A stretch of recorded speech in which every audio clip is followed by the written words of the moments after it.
नमस्कार साथियों, स्वागत है आप सभी का हमारे अपने YouTube चैनल पढ़ाई अड्डा पे। आज मैं आप लोगों को वर्क एनर्जी एंड पावर का पार्ट 2 बताऊंगा दोस्तों। पार्ट 1 में हम लोग एनर्जी तक पढ़ चुके थे। आज हम लोग उसके आगे कंप्लीट करेंगे और पूरा चैप्टर को कंप्लीट करेंगे। उसके बाद मेरा नेक्स्ट सेशन जो होगा दोस्तों, इस चैप्टर पे जितने भी न्यूमेरिकल्स हैं उस कंप्लीट न्यूमेरिकल को मैं नेक्स्ट चैप्टर में करूंगा और बताऊंगा आप लोगों को। तो चलिए पहले चैप्टर पूरा पढ़ लेते हैं। आज हम लोग पढ़ेंगे डिफरेंट टाइप्स ऑफ एनर्जी। उसमें से हमारा पहला है केमिकल एनर्जी। तो केमिकल एनर्जी क्या होता है दोस्तों? तो the energy processed by the fossil fuel such as coal, petroleum and natural gas. तो जितने भी तरीके के फॉसिल फ्यूल्स होते हैं दोस्तों, जैसे कि कोल, पेट्रोलियम और नेचुरल गैस, तो ये अपने पास जो एनर्जी रखते हैं उसी को हम लोग केमिकल एनर्जी बोलते हैं। और जितने भी these fuels contain a chemical energy stored in them, तो जितने भी फॉसिल फ्यूल्स है दोस्तों वो अपने पास केमिकल एनर्जी को स्टोर करके रखते हैं। तो जब हम उस फ्यूल को जलाते हैं तो उस केमिक वो जो केमिकल एनर्जी है वो चेंज हो जाता है कि इसमें हीट एनर्जी और लाइट एनर्जी में। तो केमिकल एनर्जी कुछ नहीं है दोस्तों, जितने भी फॉसिल फ्यूल्स हैं और वो अपने पास जो एनर्जी प्रोसेस करते हैं या रखते हैं उसी को हम लोग केमिकल एनर्जी बोलते हैं। दूसरा है हमारा मैकेनिकल एनर्जी। मैकेनिकल एनर्जी तो बोल रहा है the energy processed by a body due to its state of rest or of motion. It is the sum of potential and kinetic energy. अब मैकेनिकल एनर्जी क्या होता है? तो कोई भी बॉडी जो या तो स्टेट अपने रेस्ट में हो या फिर वो मोशन में हो, मतलब उसका स्टेट ऑफ रेस्ट और मोशन की वजह से उसमें जो एनर्जी प्रोसेस करता है, वो अपने पास जो एनर्जी रखता है उसी को हम लोग मैकेनिकल एनर्जी बोलते हैं। और मैकेनिकल एनर्जी टू टाइप्स के होते हैं दोस्तों, potential energy and kinetic energy, वो हम लोग आगे पढ़ेंगे। तो हमारा जो मैकेनिकल एनर्जी होगा ये सम होता है। मैकेनिकल एनर्जी जो है वो हमारा सम होता है पोटेंशियल एनर्जी का और काइनेटिक एनर्जी का। तो पोटेंशियल एनर्जी जो है दोस्तों वो क्या होता है? तो the energy processed by a body due to its state of rest और मोशन। तो जो भी बॉडी रेस्ट में हो या मोशन में हो और उसके पास जो एनर्जी होता है उसी को हम लोग क्या बोलते हैं? मैकेनिकल एनर्जी बोलते हैं। नेक्स्ट है हमारा हीट एनर्जी। इसका एग्जांपल आप देख लीजिए दोस्तों, अ बॉडी एट ए हाइट, अ मूविंग बॉडी, अ स्ट्रेच्ड बॉ, पीटीसी है मैकेनिकल एनर्जी। कोई बॉडी जो है कुछ हाइट पे है तो उसके पास भी मैकेनिकल एनर्जी होगा। कोई बॉडी मूव कर रहा है उसके पास भी मैकेनिकल एनर्जी होगा। हम लोग तीर धनुष जानते हैं दोस्तों, तो जो तीर होता है ऐसे करके होता है तीर, और ये होता है उसका रस्सी, और यहाँ पे ऐसे करके बॉ होता है। तो ये भी जिस पोजीशन में रहता है इसके पास भी कौन सा एनर्जी है? मैकेनिकल एनर्जी है। अब नेक्स्ट हमारा है हीट एनर्जी। तो हीट एनर्जी क्या होता है? तो the energy released on burning coal, oil, wood और gas is called heat energy.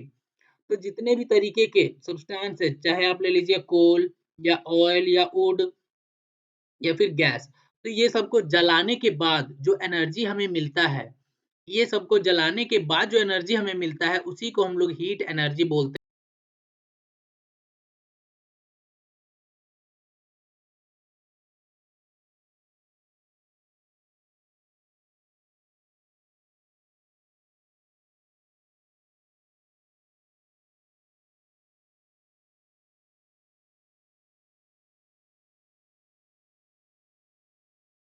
तो अब हम देखते हैं हमारा है इलेक्ट्रिकल एनर्जी। क्या है दोस्तों?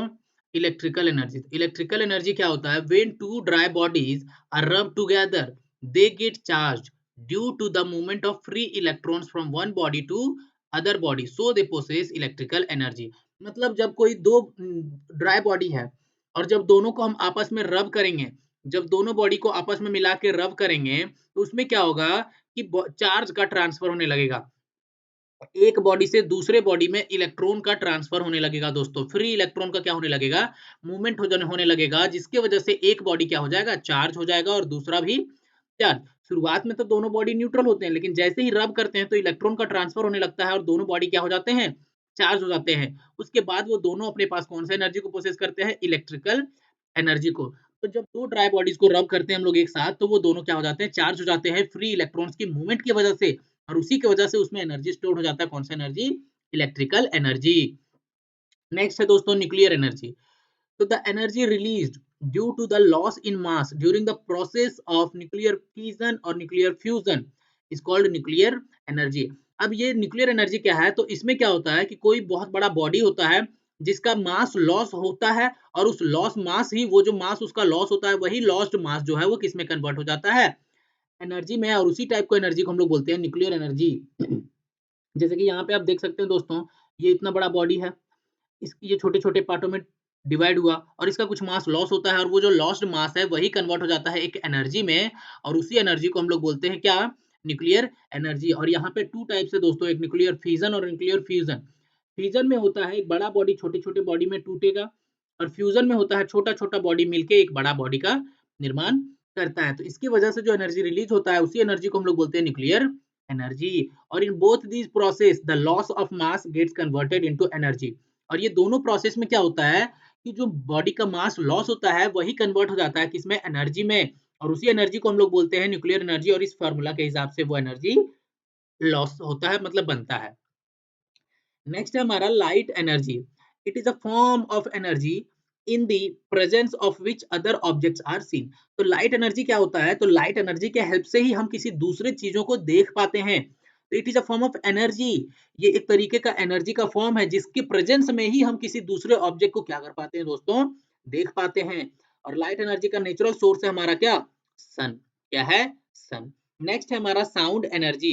A vibrating body possesses mechanical energy capable of producing sound energy. जितने भी वाइब्रेटिंग बॉडीज होते हैं वो अपने साथ एक मैकेनिकल एनर्जी को पोसेस करते हैं, और उसी मैकेनिकल एनर्जी की वजह से उसमें साउंड प्रोड्यूस होता है, और उसी को हम लोग बोलते हैं साउंड एनर्जी। और इस साउंड एनर्जी को हमारा ईयर क्या करता है, सेंस करता है, और उसी को हम लोग सुन पाते हैं। जैसे कि यहाँ पे आप देख रहे होंगे, ये गिटार बजा रहा है, ये वाइब्रेट कर रहा है, वाइब्रेट करने की वजह से इसमें आ रहा है मैकेनिकल एनर्जी, और ये मैकेनिकल एनर्जी जो है इसी को हम लोग बोलते हैं साउंड एनर्जी। और इसी को हमारा कान क्या करता है, सेंस करता है, तब जाके हमें सुनाई देता है। देखिए दोस्तों, यहाँ पे आ गया mechanical energy and its different forms. तो मैकेनिकल एनर्जी हम पीछे भी आप लोगों को बता चुके हैं, the energy possessed by a body due to its state of rest और of motion is called mechanical energy. और ये जो है टू फॉर्म्स में एग्जिस्ट करता है, एक पोटेंशियल एनर्जी और एक काइनेटिक एनर्जी। और पोटेंशियल एनर्जी को शॉर्ट में हम लोग पीई भी लिखते हैं या यू भी लिखते हैं, और काइनेटिक एनर्जी को शॉर्ट में हम लोग के ई या फिर कैपिटल के भी लिखते हैं। और ये लाइन भी मैं बता चुका आप लोगों को, the total mechanical energy of a body is the sum of its potential energy and kinetic energy. तो जितना भी मैकेनिकल एनर्जी जो होता है दोस्तों, वो पोटेंशियल एनर्जी और काइनेटिक एनर्जी के सम के बराबर होता है। तो हम देखते हैं पहला potential energy. So the energy possessed by a body at rest due to its position or size and shape is called its potential energy. तो पोटेंशियल एनर्जी जो है दोस्तों हमारा, वो किसी भी बॉडी कोई अगर रेस्ट में है और उसका पोजीशन कहाँ है, उसका साइज क्या है, उसका शेप क्या है, उसके हिसाब से जो उस पर एनर्जी होता है, उसी एनर्जी को हम लोग बोलते हैं क्या, पोटेंशियल एनर्जी। तो the energy possessed by a body at rest due to its position, size and shape is called its potential energy. जैसे कि हम देख रहे हैं इस कार का पोजीशन कहाँ है, तो कुछ हाइट पे है, इसलिए इसके पास कौन सा एनर्जी स्टोर होगा दोस्तों, पोटेंशियल एनर्जी होगा। और पोटेंशियल एनर्जी को हम लोग यूजुअली डिनोट करते हैं किससे, कैपिटल यू से भी, या फिर पीई इससे भी डिनोट करते हैं। अब देखते हैं दोस्तों एग्जांपल क्या है, कि a body placed at a height above the ground, a wound up watch spring, a compressed spring, a bent bow, a stretched rubber string, etc have potential energy। ये सब एग्जांपल्स हैं दोस्तों किसके, पोटेंशियल एनर्जी के। तो चलिए अब देखते हैं आगे। अब है हमारा पोटेंशियल एनर्जी के forms, forms of potential energy. Potential energy भी टू टाइप्स के बेसिकली हम लोग देखेंगे इसमें, एक इलास्टिक पोटेंशियल एनर्जी और दूसरा है ग्रेविटेशनल पोटेंशियल एनर्जी। तो इलास्टिक पोटेंशियल एनर्जी क्या होता है दोस्तों, the potential energy possessed by a body in the deformed state due to change in its size and shape is called its elastic potential energy. तो elastic potential energy क्या होता है, तो जो पोटेंशियल एनर्जी की वजह से, ये एक ऐसा पोटेंशियल एनर्जी होता है दोस्तों जिसमें बॉडी क्या हो जाता है, बॉडी का स्टेट उसका चेंज हो जाता है क्या, साइज और शेप, तब उसमें कौन सा एनर्जी आ जाता है, इलास्टिक पोटेंशियल एनर्जी आ जाता है। और it is the amount of work done in deforming the body और changing the shape and size of the body. तो ये जो इलास्टिक पोटेंशियल एनर्जी कितना के बराबर होता है, तो अगर कोई बॉडी का शेप, साइज या उसका स्टेट चेंज कर रहे हैं, तो उसके पास कौन सा एनर्जी होता है, पोटेंशियल एनर्जी। मान लीजिए ये बॉडी ऐसा है, हम इस पे वर्क किए और ये बॉडी को बना दिए चपटा, इसका साइज चेंज हो गया, तो इसका साइज जो चेंज हुआ और ये जो हम वर्क इस पे किए हैं, वही वर्क जिस वर्क की वजह से इसका साइज चेंज हुआ, वही वर्क जो है दोस्तों हमारा कहलाता है elastic potential energy. Gravitational potential energy क्या होता है? तो the potential energy possessed by a body due to the force of attraction of earth on it is called its gravitational potential energy। तो ये कौन सा एनर्जी होता है दोस्तों? तो अर्थ जो है किसी भी बॉडी को जिस फोर्स से अपनी ओर अट्रैक्ट करता है, उसी फोर्स को हम ग्रेविटेशनल पोटेंशियल एनर्जी बोलेंगे। तो the potential energy possessed by a body due to the force of attraction of the earth on it is called its gravitational potential energy. और पोटेंशियल एनर्जी का derivation आप देख सकते हैं यहाँ पे। एक बॉडी है m जिसका मास है m, कुछ हाइट तक ग्राउंड से h हाइट तक उठाया जाता है। तो इसको उठाने में नीचे की ओर एक फोर्स लगता है दोस्तों, जिसको हम लोग बोलते हैं mg। नीचे की ओर एक फोर्स लगता है जिसको हम लोग बोलते हैं mg। और इसको हम कहाँ से कहाँ तक लेके जा रहे हैं? यहाँ से कुछ हाइट h तक लेके जा रहे हैं। तो इस पे जो हमारा वर्क डन किया जाएगा, तो वही यहाँ पे लिखा हुआ है कि let a body of mass m be lifted from the ground to a vertical height h। कोई बॉडी है जिसका मास है m, उसको हम नीचे ग्राउंड से वर्टिकल हाइट h तक उठा के लेके जा रहे हैं। तो इस पे जो है इस बॉडी पे एक नीचे नीचे जो है डाउनवर्ड में एक फोर्स लगेगा दोस्तों, जिसे हम बोलते हैं क्या? ग्रेविटी फोर्स या फिर फोर्स ऑफ ग्रेविटी, और ये mg के बराबर होता है। तो इसको यहाँ से यहाँ तक उठाने में हमें कुछ वर्क डन करना पड़ेगा। जो वर्क डन क्या होगा? फोर्स ऑफ ग्रेविटी और डिस्प्लेसमेंट जो h जो उठा रहे हैं, वो दोनों का मल्टीप्लिकेशन होगा, मल्टीपल हो गया, प्रोडक्ट होगा। तो वो हो गया हमारा कितना के बराबर? mgh के बराबर। तो जो वर्क डन यहाँ से यहाँ तक उठाने में हमें किया गया इस बॉडी को, उसी को हम लोग क्या बोलते हैं? mgh। तो इस हिसाब से यही वर्क डन जो है उस बॉडी का ग्रेविटेशनल पोटेंशियल एनर्जी कहलाता है। मतलब this work done in lifting the body up and it gets stored in the body in the form of its gravitational potential energy when it is at height h। तो मतलब यहाँ पे जब body था और इसको हम यहाँ से यहाँ तक ले गए उठा के, तो यहाँ से यहाँ तक उठा के ले जाने में हमें कुछ वर्क करना पड़ा, और यही वर्क जो है इस बॉडी में स्टोर्ड हो गया, किस फॉर्म में? ग्रेविटेशनल पोटेंशियल एनर्जी के फॉर्म में यही वर्क जो है इस बॉडी में स्टोर्ड हो गया, और उसी को हम लोग बोलते हैं ग्रेविटेशनल पोटेंशियल एनर्जी। और वो कितना के बराबर होता है? mgh के बराबर। m है मास ऑफ बॉडी, g है ग्रेविटेशनल एक्सेलरेशन, h है हाइट। अब देखिए दोस्तों, यहाँ पे कुछ नोट है, लिखा हुआ है precisely mgh is the gain in potential energy of the body when it is raised to a height h above the ground। मतलब जब हम किसी बॉडी को नीचे से ऊपर उठा के लेके जा रहे हैं, वही बोल रहा है कि जो mgh हमारा ये गेन इन पोटेंशियल एनर्जी होगा जब बॉडी को when it is raised to a height h, जब हम बॉडी को नीचे से ऊपर उठा के कुछ हाइट h तक लेके जाएंगे, तो इसमें जो एनर्जी होगा वो गेन होगा एनर्जी, और वो गेन एनर्जी कितना के बराबर होगा? mgh के बराबर। पर when the body is on the earth surface, लेकिन अगर कोई बॉडी अर्थ सरफेस पे है, तो ये कुछ हाइट गेन ही नहीं कर रहा, हाइट इसमें जीरो है, जिसकी वजह से इस पे पोटेंशियल एनर्जी कितना हो जाएगा? जीरो हो जाएगा। तो वही बोल रहा है कि when a body of mass m is taken up from a height h1 to height h2, अगर हाइट h1 से किसी बॉडी को h2 हाइट तक लेके जाया गया, तो पूछ रहा है कि कितना पोटेंशियल एनर्जी गेन होगा अगर h2 हाइट ज्यादा है h1 से। तो the gain in potential energy is final potential energy minus initial potential energy, मतलब इनिशियल h हाइट कुछ होगा, ये h1 है और ये h2 है, तो यहाँ पे हाइट कुछ था, तो यहाँ पे कुछ एनर्जी होगा, तो इस एनर्जी को हम बोलेंगे इनिशियल और इसको बोलेंगे फाइनल एनर्जी। तो फाइनल पोटेंशियल एनर्जी को इनिशियल पोटेंशियल एनर्जी में सब्ट्रैक्ट करेंगे, तो गेन इन पोटेंशियल एनर्जी आएगा, मतलब इस h1 हाइट से h2 हाइट तक ले जाने में हमें कितना एनर्जी गेन किया ये बॉडी, वो हो जाएगा हमारा mg into h2 minus h1। उसी तरीके से but if a body of mass m, अब कोई बॉडी ये h1 हाइट पे पहले से था और वो फॉल होके आ गया h2 हाइट पर, तब उसमें कितना एनर्जी का लॉस होगा वही बोल रहा है। तो the loss in potential energy simply initial potential energy minus final potential energy, that means जो हो जाएगा हमारा mg into h1 minus h2। तो अब हम देखते हैं दोस्तों क्या? Kinetic energy. तो काइनेटिक एनर्जी किसी भी बॉडी में उसकी मोशन की वजह से प्रोसेस करता है। It's the energy processed by a body due to its state of motion is called its kinetic energy, और इसको हम लोग डिनोट करते हैं कैपिटल के से या फिर के ई से। एग्जाम्पल है, a fast moving stone has the capacity of a breaking down a window pen.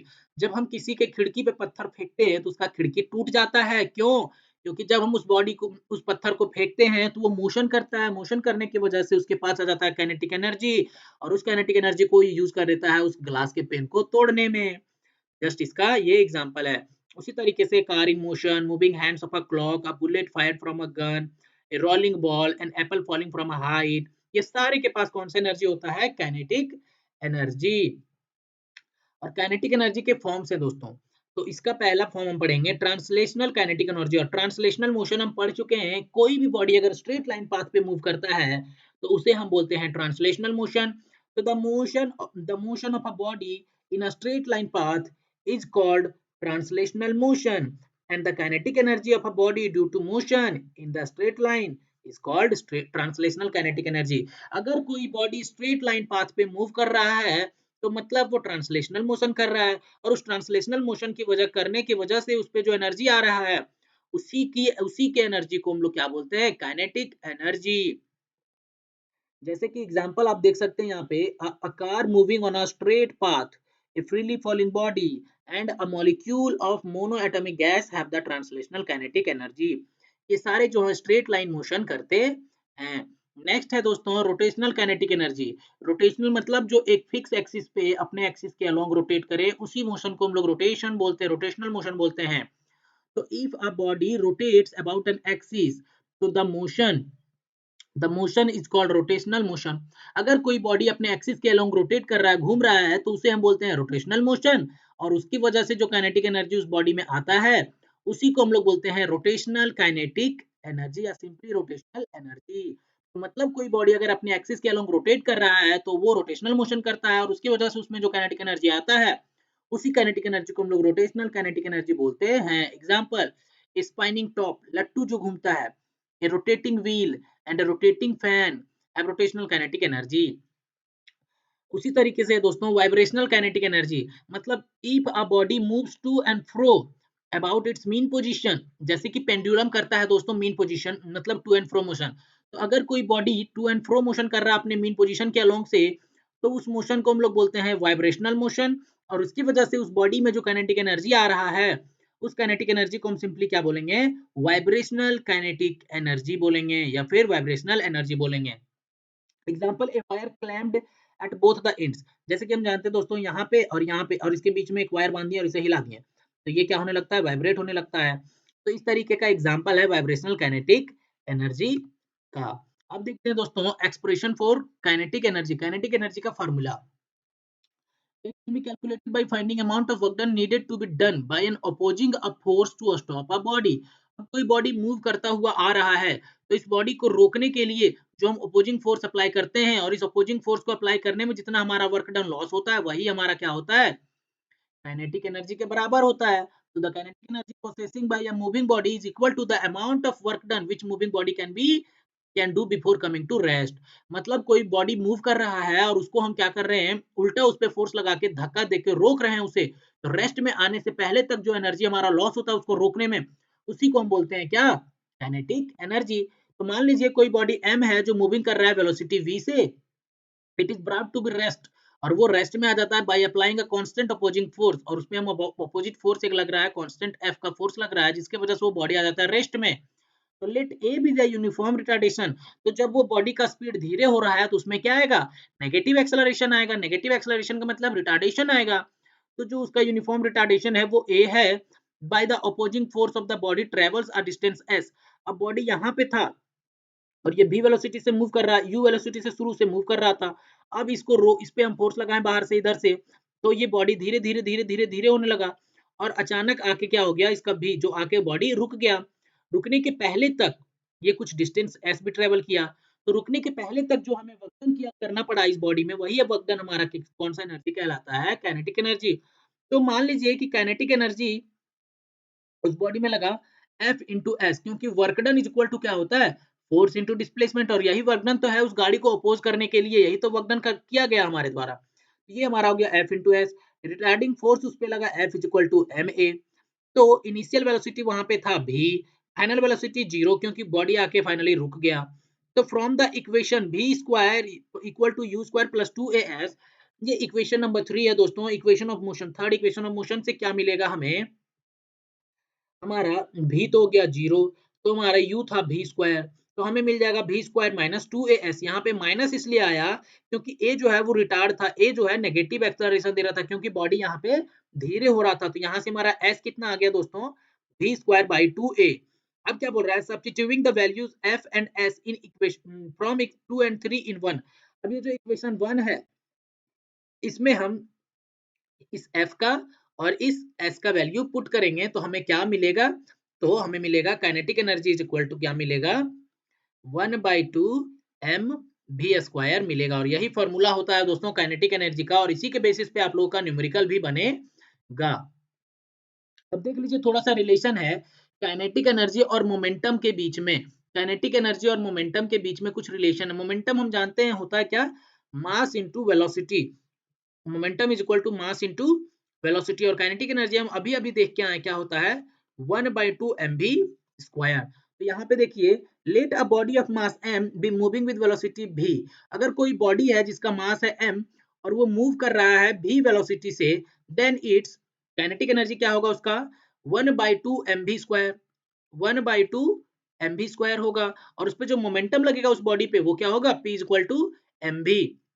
अब क्या बोल रहा है कि substituting the value of v is equal to p by m। तो यहाँ से अगर हम v निकालना चाहेंगे तो हमारा आ जाएगा p बाई m। तो इस v का वैल्यू हम यहाँ पे क्या करेंगे, पुट करेंगे। तो हमें देखिए क्या मिल जाएगा, k is equal to 1/2 m, क्या मिल जाएगा, p square upon m square. और यहाँ से एक m से एक m कट जाएगा तो हमारा मिल जाएगा kinetic energy is equal to क्या मिल जाएगा, p स्क्वायर अपॉन 2m। और यहाँ से अगर हम मोमेंटम निकालना चाहेंगे तो k 2m, और इसी को हम लोग लिखेंगे रूट अंडर 2km। और यही है रिलेशन किसके किसके बीच में, मोमेंटम और काइनेटिक एनर्जी के बीच में यही रिलेशन है। Thus kinetic energy k and the momentum pair momentum are related as p is equal to 2m k और k is equal to p square upon 2m। और यहाँ पे p है हमारा मोमेंटम, k है हमारा काइनेटिक एनर्जी और m है हमारा मास ऑफ बॉडी।